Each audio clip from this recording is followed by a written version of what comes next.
Assalamualaikum warahmatullahi wabarakatuh. Perkenalkan, nama saya Winda Pasali. Saya dari kelas 1B, jurusan Pendidikan Bahasa Arab, Fakultas Ilmu Tarbiyah dan Keguruan, YIN Sultan Amai Gorontalo. Pada kesempatan kali ini, saya akan memaparkan hasil bacaan saya yang berjudul Teori-Teori Kebenaran yang ditulis oleh Dr. Randos Mudlor Ahmad, 1998, Manusia dan Kebenaran, Surabaya Usaha Nasional, dan Dr. Randos Prasetya, tahun 2000, Filsafat Pendidikan, Bandung, Pustaka Setia, serta Dr. Randos Mudlor Ahmad, 1998, Manusia dan Kebenaran, Surabaya Usaha Nasional. Pengertian kebenaran. Kebenaran adalah kenyataan adanya atau being yang menampakkan diri sampai masuk akal.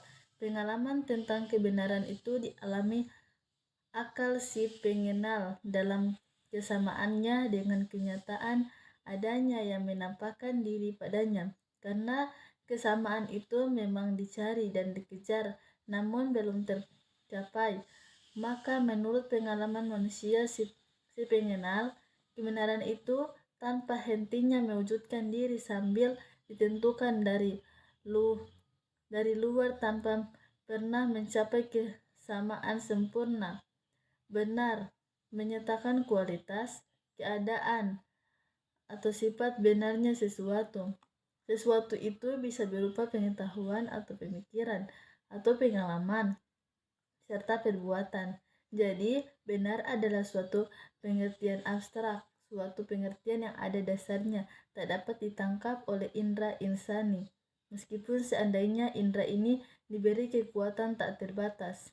Sebagai lazimnya, setiap sifat benar baru dipahami dengan baik bila dihubungkan dengan sesuatu yang disifatinya.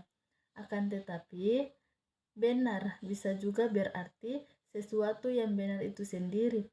Jadi bukan sifatnya, tetapi barangnya atau mengenai pengertian benar ini. Dalam Americana yang ditulis bersama oleh Bernard Escaina dengan beberapa orang ahli, dikemukakan dua pengertian benar sebagai berikut.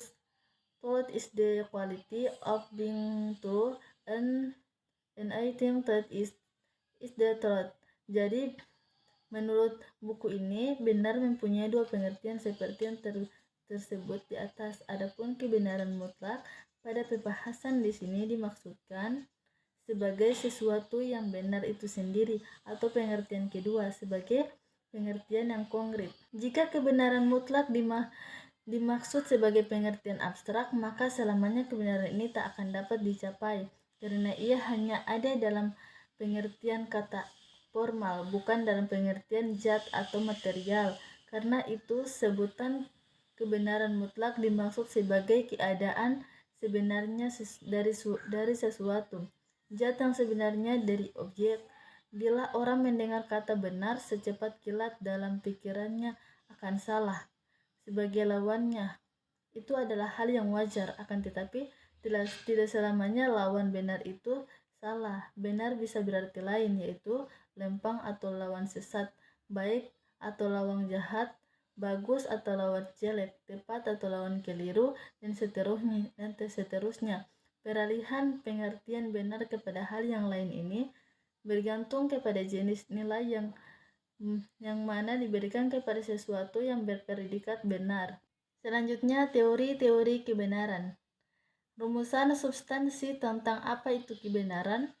Terdapat banyak teori. Michelle Williams mengenalkan setidaknya 5 teori kebenaran, yaitu koherensi, korespondensi, performatif, pragmatik, dan proposisi. Penulis menambahkan satu teori paradigmatik atau konstruktif.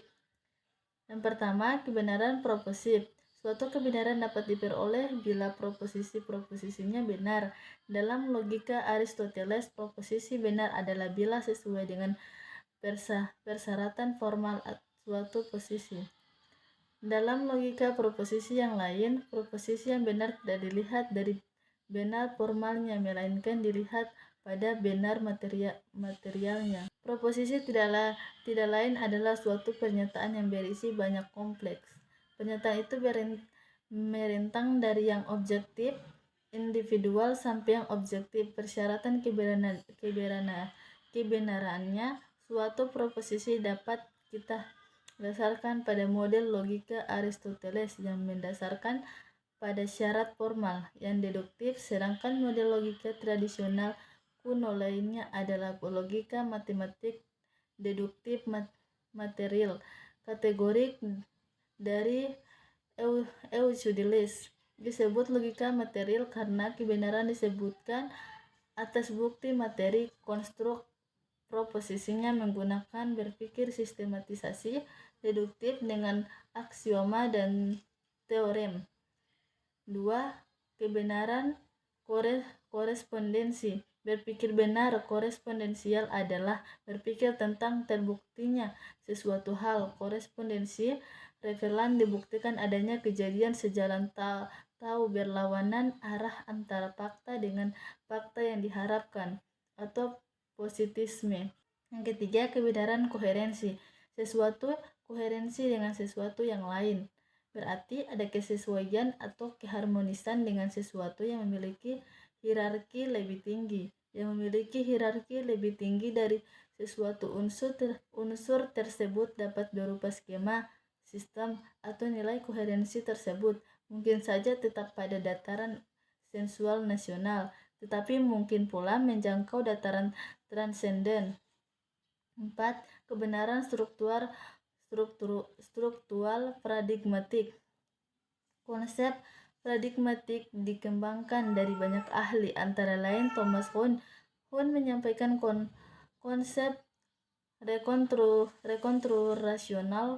Kuhn menyisinyalir bahwa kebanyakan ilmunya hanya menampilkan ilmu pada dataran mojamik saja, belum menjangkau dataran rekonstruksi nasional menjadi suatu paradigma. Yang kelima, kebenaran performatif.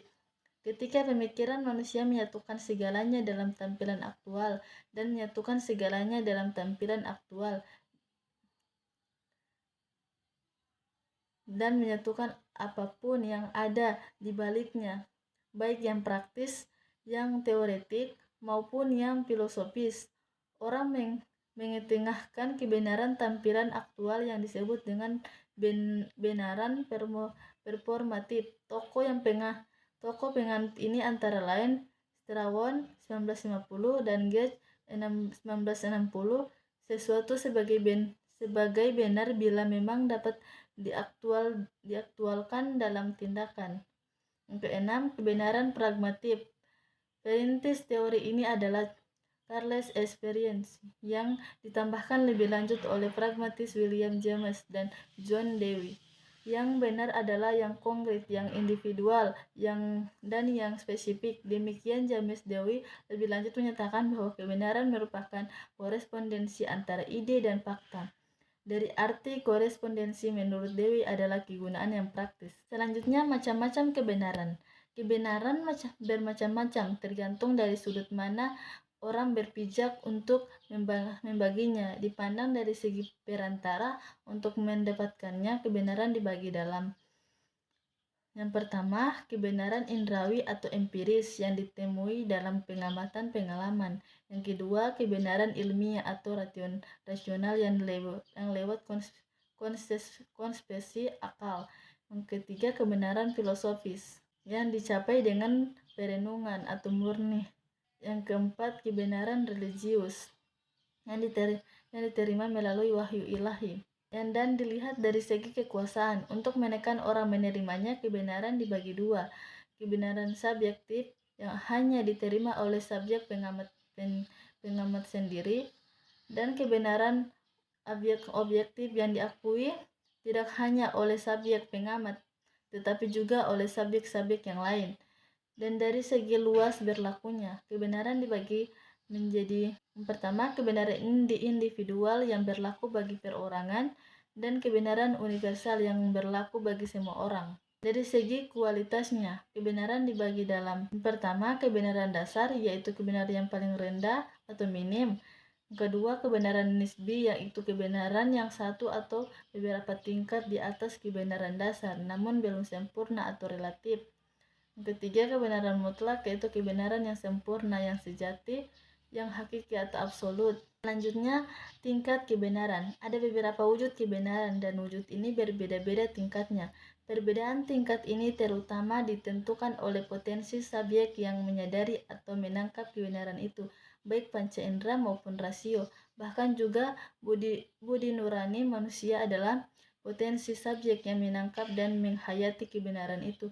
Berdasarkan skop potensi subjek itu tadi, maka susunan tingkat kebenaran itu menjadi 2 tingkatan kebenaran indra. Ada tingkat yang paling sederhana. Yang pertama, yang dialami manusia. Indra adalah gerbang kesadaran manusia. Yang kedua, tingkat ilmiah, pengalaman yang didasarkan di samping melalui indra, diolah pula dengan rasio. Kesimpulan dari materi ini ialah kebenaran pertama-tama berkedudukan dalam diri si pengenal. Kebenaran diberi batasan-batasan sebagai penyamaan akal dengan kenyataan yang terjadi pada taraf indrawi maupun akal budi tanpa pernah sampai kesamaan sempurna yang dituju kebenaran dalam pengalaman manusia. Ilmu empiris memegang peranannya dalam usaha memegang kesamaannya itu. Dalam bidang ilmu itu sendiri pun, kebenaran selalu bersifat sementara. Ilmu pasti tidak langsung berkecimpung dalam usaha manusia menuju kebenaran. Tepatnya, perjalanan ilmu itu merupakan suatu sumbangan agar pengetahuan di luar ilmu itu makin lancar mendekati kebenaran.